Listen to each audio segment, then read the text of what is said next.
विनिश्चय सागरं वन्दे विनिश्चय सागरं वन्दे विनिश्चय सागरं वन्दे विनिश्चय सागरं वन्दे विनिश्चय सागरं।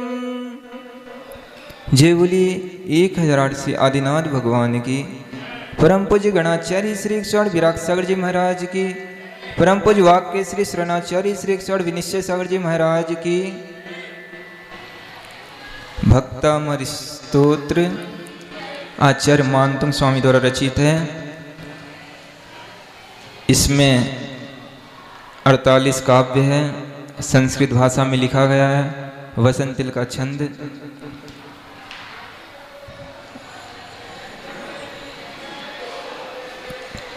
प्रत्येक छंद में 4 चरण होते हैं। प्रत्येक चरण में 14 अक्षर और 21 मात्राएं।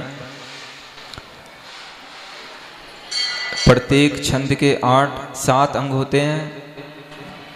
उसमें चरण, वर्ण, क्रम, संख्या, गुरु, लघु, यति, गति और तुक। गण 8 होते हैं। यगण, मगण, तगण, रगण, जगण, भगण, सगण और नगण। वसंतिल का छंद है और इसमें तगण, भगण, 2 जगण और 2 गुरु होते हैं। अपन जो है सभी एक साथ मिलकर अभी तक जो पढ़े हैं उनको फिर से उच्चारण करेंगे।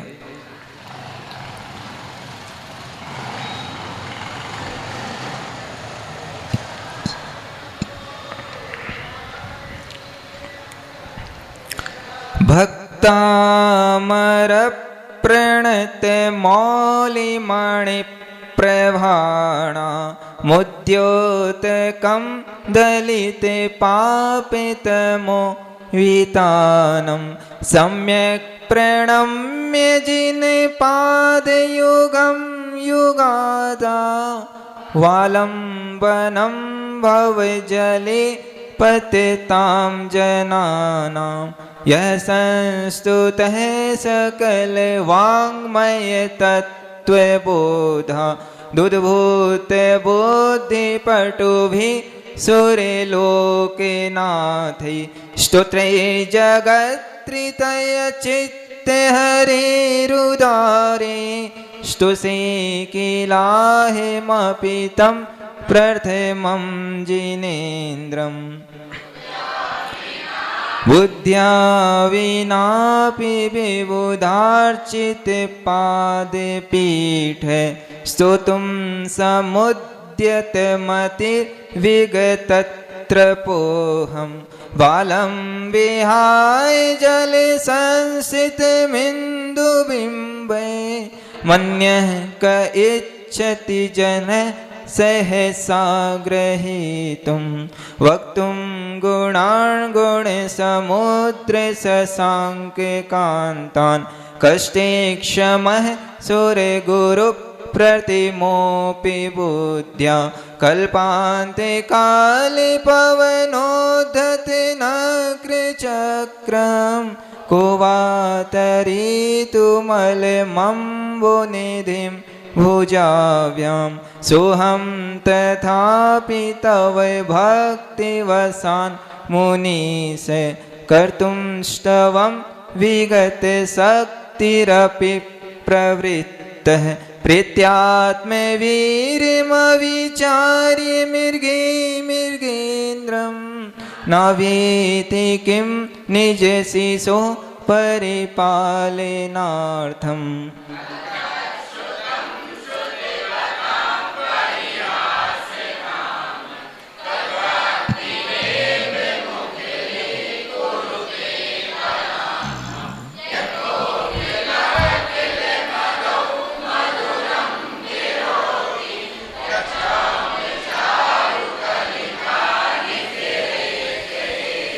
तत्संस्तवेन भवसन्त्यनुग्रहात् तते सन्निबद्धं पापं क्षणाच्छयमुपैति शरीरे भाजाम् आक्रान्ते लोकमलिनीलमशेषमासु सूर्यांशु भिन्नमिव सार्वरमन्धकारं मत्वेति नाते तव संस्तवनं मयेदय मारव्यते तनुधियापि तव प्रभावात् चेतो हरेष्यति सतां नलिनीदलेषु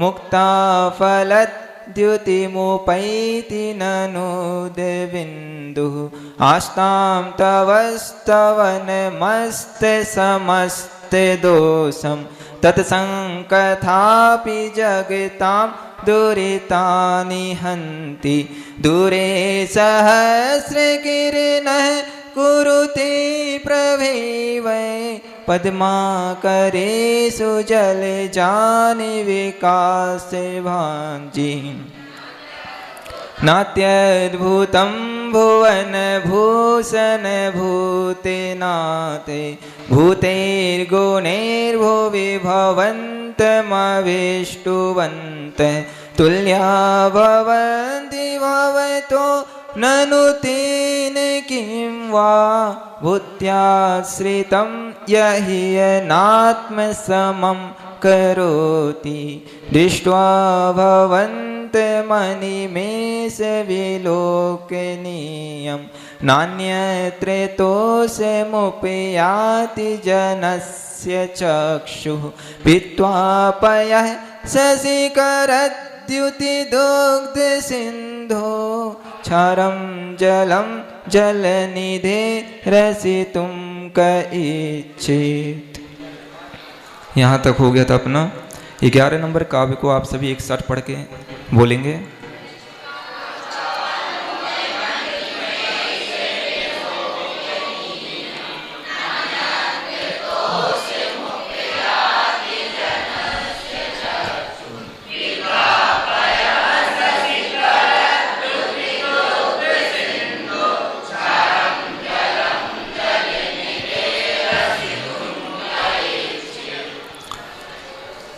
दृष्टवा मतलब देखकर, भवंतम मतलब आपको, अनिमेष बिना पलक झपकाए, निमेष मतलब आँखों को बंद करना, अनिमेष मतलब खुला रखना यानी कि पलक भी नहीं झपकना, विलोक नियम देखने योग्य, न अन्यत्र नहीं और कहीं पर, तोष तोष मतलब संतोष, उपयाति प्राप्त होती है, जनस्य मनुष्य का, चक्षु मतलब आँखें, पित्वा मतलब पीकर, पयः मतलब जल, शशिकर चंद्रमा की किरण, द्युति मतलब प्रकाश, दुग्ध सिंधु क्षीर सागर का, क्षारम मतलब खारा, जलम मतलब जल, जल निधे मतलब समुद्र, रसितुम मतलब पीने के लिए,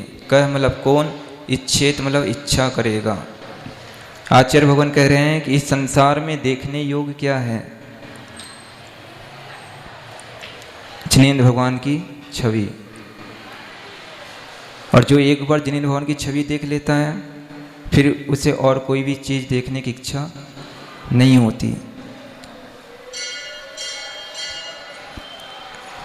जो जिनेंद्र भगवान की छवि को देख लेता है और कहीं भी देखता रहे उसको संतोष प्राप्त नहीं होता, लेकिन जिनेंद्र भगवान की छवि को देख लेता है तो उसे एक अनुभूति, एक सुखानुभूति, एक शांति का अनुभव होता है।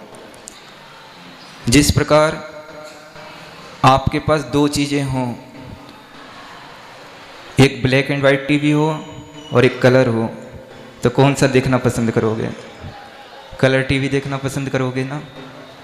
अगर एक तरफ मीठा पानी हो और एक तरफ खारा पानी हो तो कौन सा पीना चाहोगे? मीठा पानी। उसी प्रकार से आचार्य भगवान कह रहे हैं कि एक तरफ मावा हो, कच्चा मावा, और एक तरफ रसगुल्ला बना हो मावे का, तो किसको खाना पसंद करोगे? रसगुल्ले को। उसी प्रकार से जो अच्छा चीज़ होता है, उत्कृष्ट होती है, उसको लोग चाहते हैं, पसंद करते हैं। उसी प्रकार से यहाँ इस संसार में, इस विश्व में सबसे उत्कृष्ट अगर कोई पद है, कोई चीज़ है, तो वो जिनेंद्र भगवान की छवि। छवि वीतरागी नग्न मुद्रा दृष्टि नासा पे धरे। कैसी छवि है जिनेंद्र भगवान की? वीतराग छवि। तुम चाहे उनको गाली दे दो और चाहे उनकी पूजन कर लो और चाहे तुम दर्शन करने रोज आओ या एक दिन भी नहीं आओ, उनको कोई फर्क पड़ने वाला नहीं है। वो तो सबके लिए समदृष्टि है। तुम्हारे लिए भी वही आशीर्वाद है, जो घर में बैठा व्यक्ति है उसके लिए भी वही आशीर्वाद है। उनको ना राग है ना द्वेष है, वीतराग छवि है। नग्न मुद्रा, और उनकी मुद्रा कैसी है? नग्न।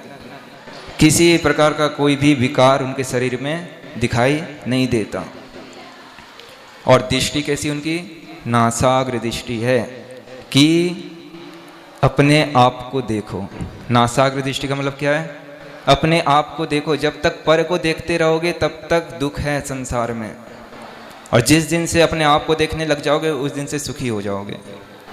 इस नासाग्र दृष्टि का यही उद्देश्य है। भगवान अपने आप में उपदेश दे रहे हैं, बोलते कुछ नहीं हैं, लेकिन उनकी छवि को देखकर आप बहुत कुछ ग्रहण कर सकते हैं कि भगवान की छवि जो है, दृष्टि जो है नीचे क्यों है। इसलिए है कि वो संकेत दे रहे हैं कि हमेशा दृष्टि नीचे रखो। नीचे का मतलब अपने आप में रखो।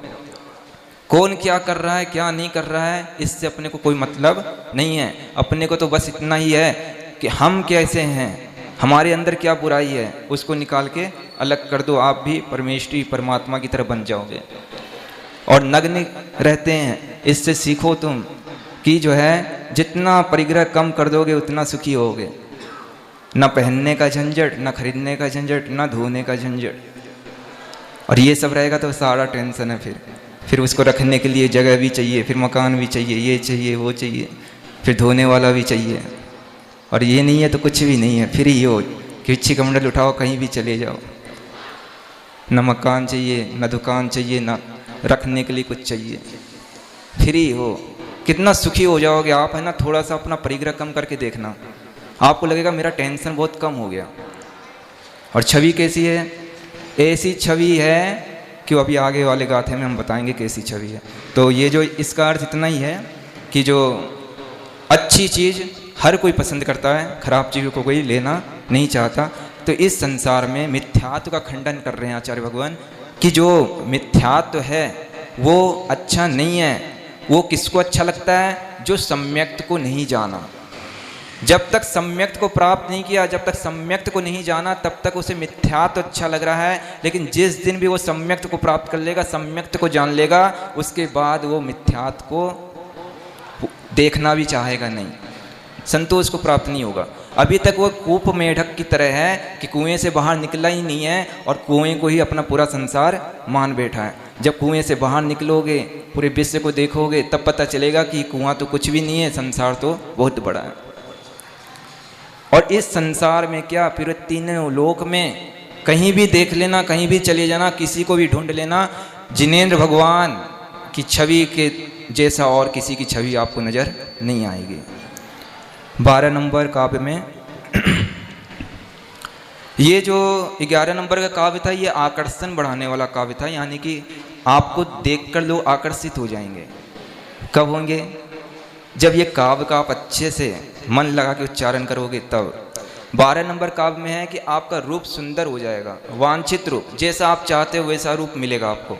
लेकिन कब मिलेगा? जब जिनेंद्र भगवान की निस्वार्थ भक्ति करोगे तब। और भक्ति से वो सारी चीज़ें मिलती है जो अपन सोच भी नहीं सकते, सपने में भी नहीं सोचा होगा आपने, वो चीज़ आपको भक्ति से मिल जाएगी। इसलिए जिनेंद्र भगवान की भक्ति करनी चाहिए। 12 नंबर काव्य में इसी बात को बता रहे हैं। उसके पहले हम एक चीज़ आपको बता दें, रिंकू बोर्ड उठाना, वो बहुत अच्छी चीज़ है, आपको बताना जरूरी है।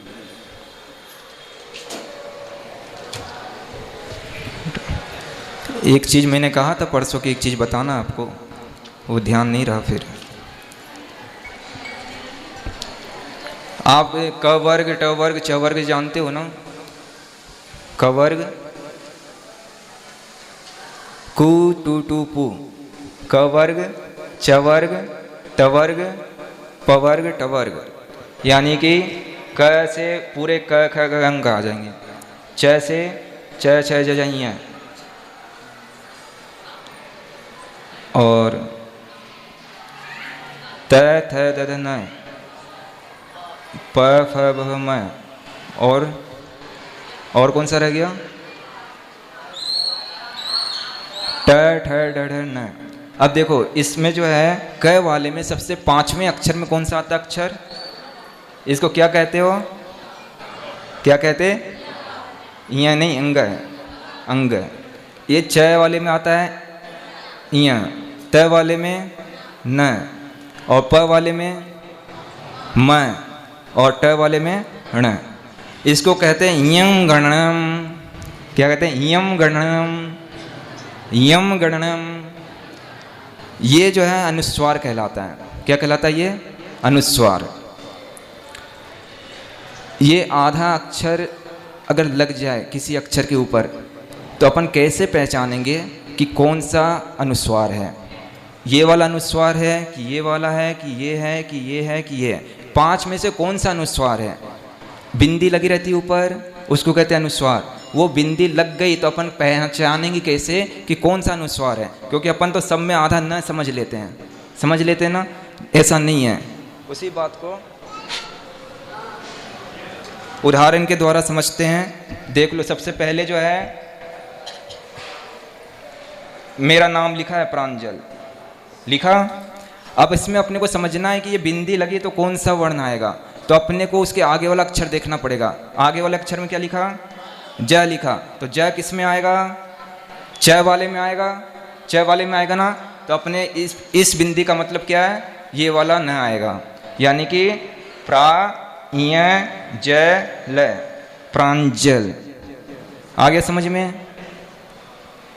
ये अक्षर आएगा ज के साथ, ये वाली आएगी।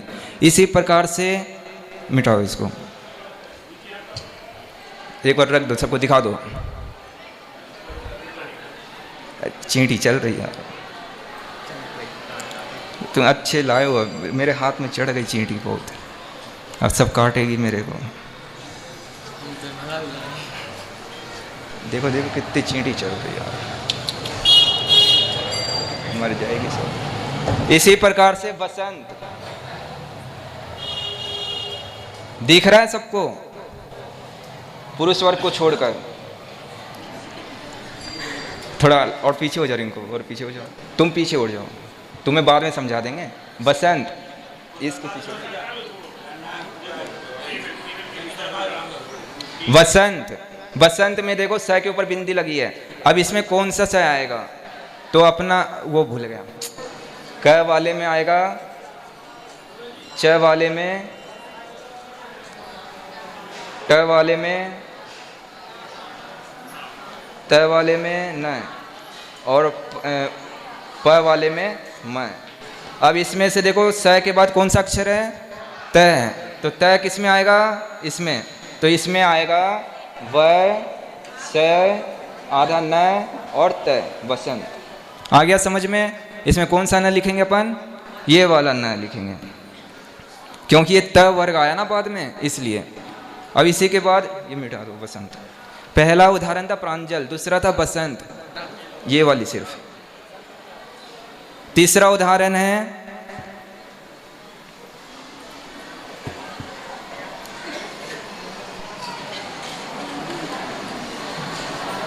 अंग। क्या लिखा? अंग। अ के ऊपर बिंदी लगी है, इसका क्या मतलब है? कौन सा न आएगा? तो ये अपना ग आया बाद में। ग कौन से वर्ग में आता? क वर्ग में। और क वर्ग में अगर आएगा तो अंग लिखेंगे, यानी कि अ, ऐसा। ये हो गया अंग। कौन सा न आया इसमें? क वर्ग वाला। आ गया समझ में? अब इसको मिटा दो भैया।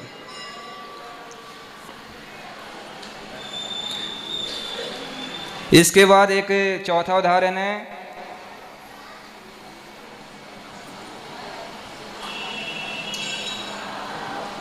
दिगंबर। दिगंबर में जो बिंदी आई ऊपर, उसमें कौन सा आएगा? तो वो उसके बाद वाला अक्षर कौन सा है? ब। ब किस में आएगा? प फ ब भ म। प वर्ग में आएगा, और प वर्ग में आएगा तो उसमें लगेगा म। तो यहाँ पर अपन क्या लिखेंगे? दी ग आधा म ब और र, दिगंबर। आ गया समझ में? मिटा दो। अब अंतिम है पांचवा,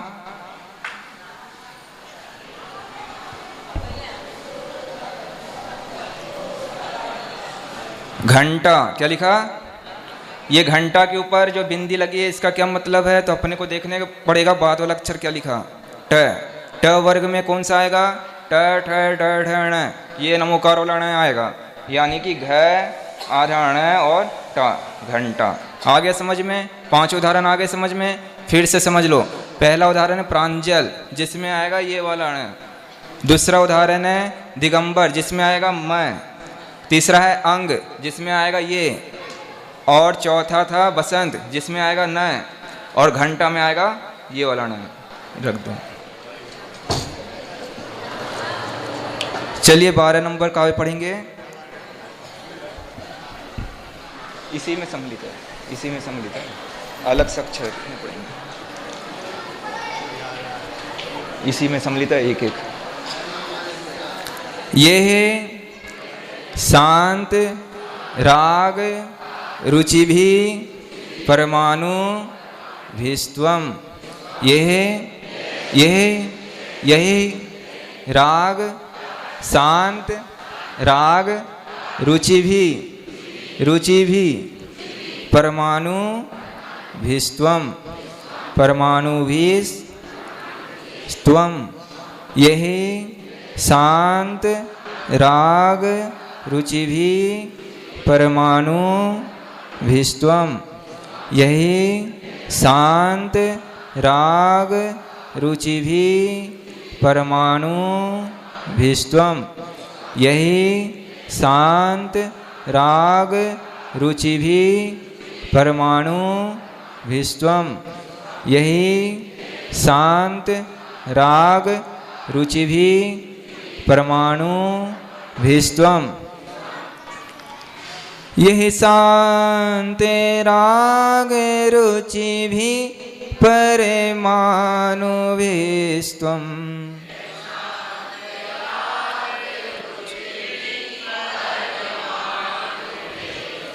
यह शांत राग रुचि भी परमाणु भिस्त्वम।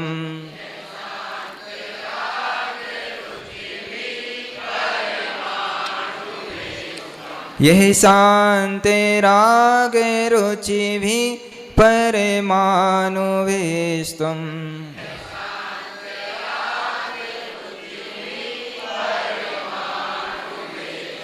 निर्मापितस, निर्मापितस, निर्मापितस, निर्मापितस। त्रिभुवनैक,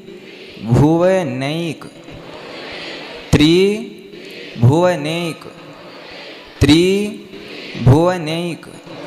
ललाम भूत, ललाम भूत, ललाम भूत। निर्मापितस त्रिभुवनैक ललाम भूत। निर्मापितस त्रिभुवनैक ललाम भूत। निर्मापितस, निर्मापितस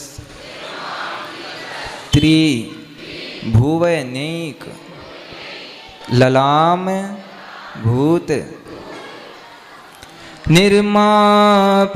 निर्मापितस्त्रिभुवनैक ललाम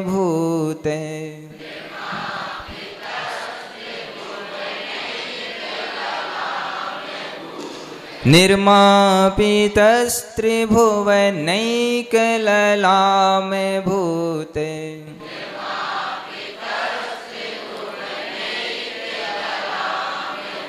निर्मापितस्त्रिभुवनैक ललाम भूत।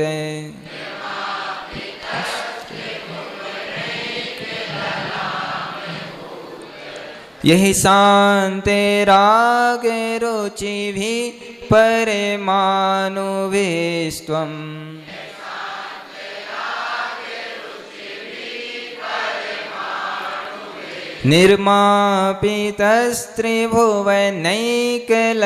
निर्मापितस्त्रिभुवनैकललामभूते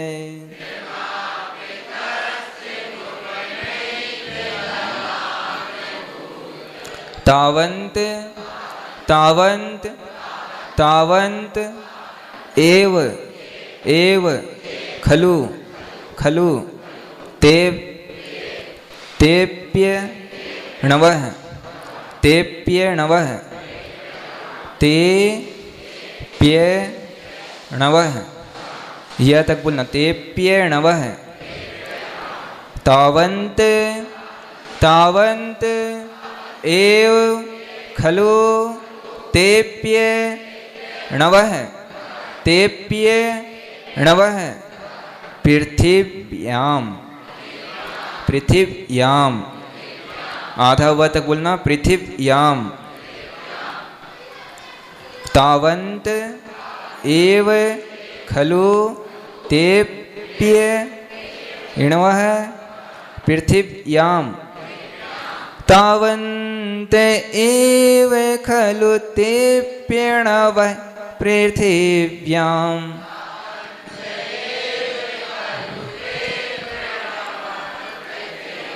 तावन्त एव खलु तेप्यणवः पृथिव्यां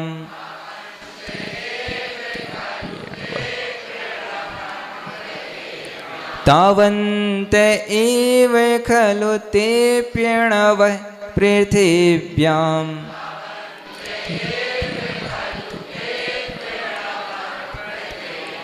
यत्ते यत्ते समानमपरं यत्ते समानमपरं मपरं न हि रूपमस्ति यत्ते समानमपरं न हि रूपमस्ति यत्ते समानमपरं न हि रूपमस्ति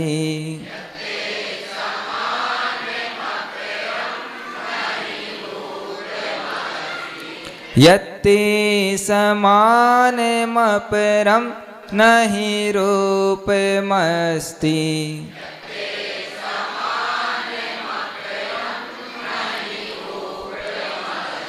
यही शांति राग रुचि भी परमाणुभिस्त्वम्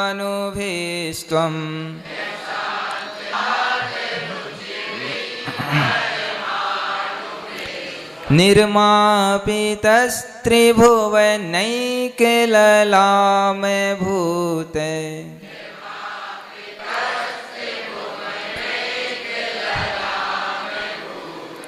तावन्त एव खलु तेप्यणवः पृथिव्यां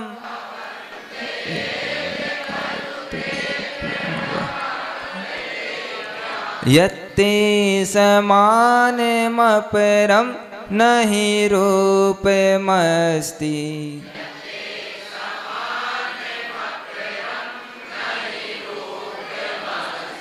बोलिए एक साथ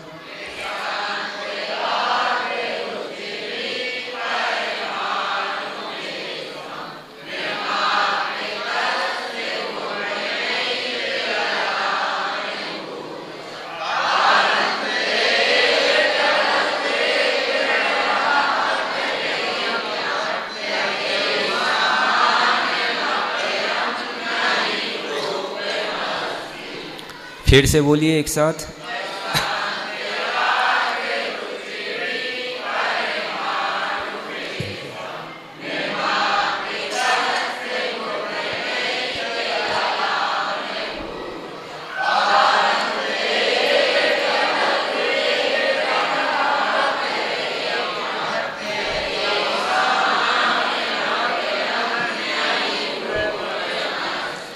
तावन्त एव खलु तेप्यणवः तेप्यणवः, ते आधा प और य, तेप्य णवः, खलु तेप्य णवः पृथिव्याम, पृथिव्याम, तावन्त एव खलु तेप्यणवः पृथिव्याम,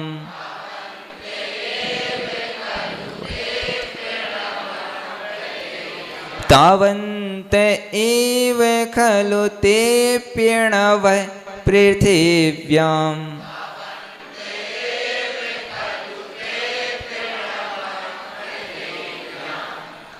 यही मतलब जिनके द्वारा शांत राग, यानी कि राग शांत हो गया है, यानी कि क्या हो गया, बीत राग हो गए, रुचि भी मतलब सुंदर, परमाणु भी परमाणुओं से, त्वम आपका, निर्मापितस यानी कि निर्मापित किए गए, बनाए गए हो, त्रिभुवन एक, तीन भुवन में एक आप ही, ललामभूत सुंदर, सौंदर्य से सहित, तावंत उतने, एव मतलब ही, खलु मतलब निश्चय से, ते मतलब आपके, अपि भी, अणुवः परमाणुओं द्वारा, पृथिव्याम पृथ्वी पर, यत मतलब क्योंकि, या जो, ते मतलब आपके, समान, समानम मतलब समान, आपके समान, अपरम मतलब दूसरा, न ही निश्चय से नहीं है, रूपम अस्ति रूप में आपके समान कोई दूसरा नहीं है। जिन सौंदर्य आभूषण से सहित, हे जिनेंद्र भगवान, आपका ये सुंदर रूप तीन लोक में एक अद्वितीय है, क्योंकि वो सारे परमाणु जो वीतरागता के थे वो आपको बनाने में लग गए। अब दूसरा परमाणु बचा ही नहीं है कि दूसरे व्यक्ति के शरीर में लग जाए। वो सारे के सारे परमाणु तीर्थंकर परमात्मा के शरीर बनाने में लग गए। उपमा अलंकार है, ये उपमा दी जा रही है कि ऐसा कोई परमाणु बचा ही नहीं कि आपके जैसा सुंदर रूप किसी को मिल जाए। इस लोक में, इस संसार में एक अद्वितीय आपका ही जो है ये सुंदर रूप है, जिसमें सारे के सारे परमाणु लग गए। जितने भी अच्छे परमाणु थे, परमाणु समझते हो, पुद्गल परमाणु, वर्गनाएं, ये शरीर क्या है? पुद्गल है। जो कुछ भी आंखों से दिखाई दे रहा है सब क्या है? पुद्गल। तो कोई अच्छा दिखाई देता है और कोई खराब दिखाई देता है। तो हम लोग तो सब सामान्य हैं। यहाँ पर कामदेव आ जाए वो भी कम है, चक्रवर्ती आ जाए वो भी कम है, बलदेव आ जाए वो भी कम है, बलभद्र आ जाए वो भी कम है। सब महापुरुषों को अलग कर देना और तीर्थंकर आ जाए वो एक तरफ है। यानी कि वो सब भी कुछ नहीं लग रहे। किनके सामने? तीर्थंकर परमेश्वरी के सामने सारे के सारे केवली एक तरफ, सारे के सारे चक्रवर्ती, बलभद्र, नारायण सब एक तरफ लगेंगे और उनकी छवि पूरे तीन लोक में प्रकाशित होती है। सारे लोगों के रंग फीके पड़ जाते हैं जब तीर्थंकर परमेश्वरी का छवि सामने आता है। ऐसे इतने सुंदर परमाणुओं से बना वो तीर्थंकर परमेश्वरी का शरीर, उसी आदिनाथ जिनेंद्र को भगवान कह रहे हैं कि भगवान जितने भी अच्छे परमाणु थे सब आपको बनाने में लग गए, अब कोई दूसरा परमाणु बचा ही नहीं है। उस जैसा, आप जैसा कोई दूसरा मिलता नहीं है। इसलिए भगवान आपकी भक्ति करने में जो आनंद है, आपकी छवि देखने में जो आनंद है, इसलिए है क्योंकि वो छवि को एक बार अगर देख ले कोई तो दोबारा मन करता नहीं है कि दृष्टि को हटा ले। ऐसा लगता है देखते ही रहें, देखते ही रहें। ऐसी आपकी छवि है। इसके बाद 13 नंबर काव्य में बताएंगे कि उनके सामने और चीज़ें कैसे निष्प्रभ हो जाती है, उस बात को बता रहे हैं। वक्त्रम कव क्व ते सुर नरो रग नेत्र हारी। वक्त्रम क्व ते सुर नरो रग नरो रग वक्त्रम वक्त्रम क्व क्व क्व क्व ते सुर नरो रग नेत्र हारी वक्त्रम कते सुर नरो रग नेत्र हारी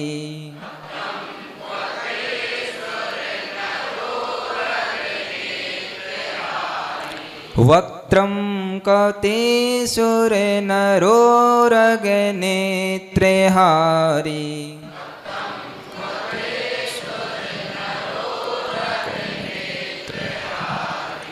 निःशेष निःशेष निःशेष निर्जित निर्जित निःशेष निर्जित जगत जगत त्रितयोपमानम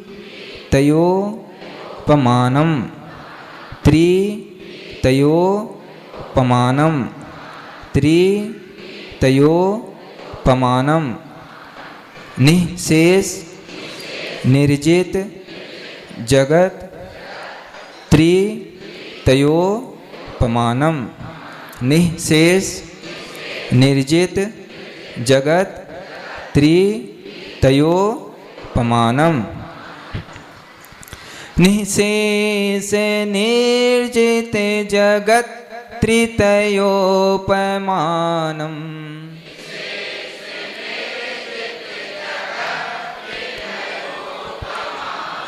निःशेष निर्जित जगत त्रितयोपमानम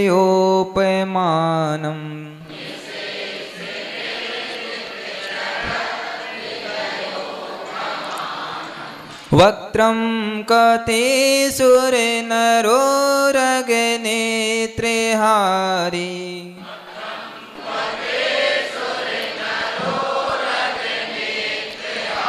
निःशेष निर्जित जगत त्रितयोपमानम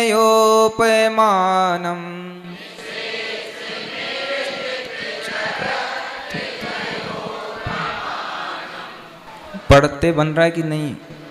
नहीं तो हम पढ़ाते जाए, आप हाँ हाँ कहते जाओ, बाद में पूछो तो पता ही पढ़ ही नहीं पा रहे। हम पूछने लग जाएंगे फिर सबसे। पढ़ना आ गया सबको? आ गया तो सुनाई तो देता नहीं है, मुंह खोल के बोला करो। तावंत कहाँ लिखा? कहाँ लिखा तावंत? आंख भी खोलकर देख कर पढ़ना है। बिंबम कलंक बिंबम कलंक मलिनम क्व निशाकरस्य बिंबम, जोर से बोलो, बिंबम कलंक कलंक मलिनम मलिनम क्व क्व निशाकरस्य निशाकरस्य बिंबम कलंक मलिनम क्व निशाकरस्य बिंबम कलंक मलिनम क्व निशाकरस्य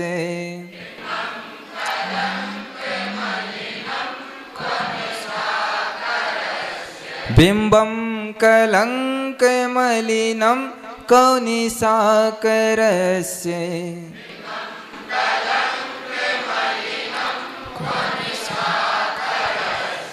यद वासरे यद वासरे यद वासरे भवति भवति पांडु पांडु पलास पलास कल्पम पांडु पलास कल्पम यद वासरे भवति पांडु पलास कल्पम यद वासरे भवति पांडु पलास कल्पम यद्वासरे भवति पाण्डुपलासे कल्पम्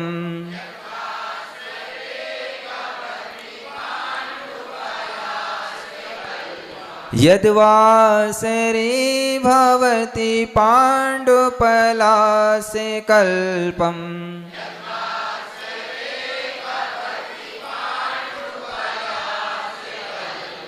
वक्त्रं कते सुरनरोरगनेत्रे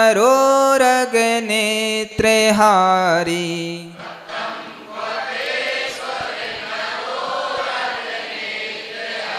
निःशेष निर्जित जगत् त्रितयोपमानम्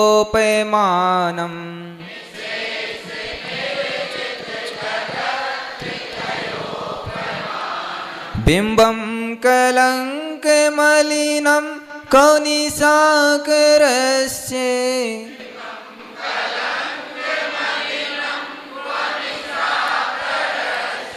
यद्वासरे भवति पाण्डुपलासे कल्पम्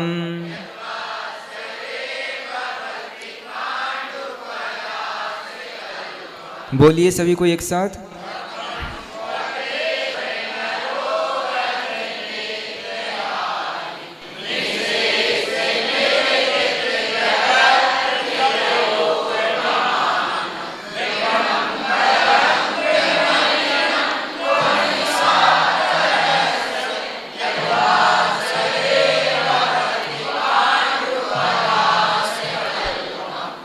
आज इतना ही, कल इसका अर्थ बता देंगे। चलिए परम पूज्य आचार्य श्री विनिश्चय सागर जी महाराज की। पूज्य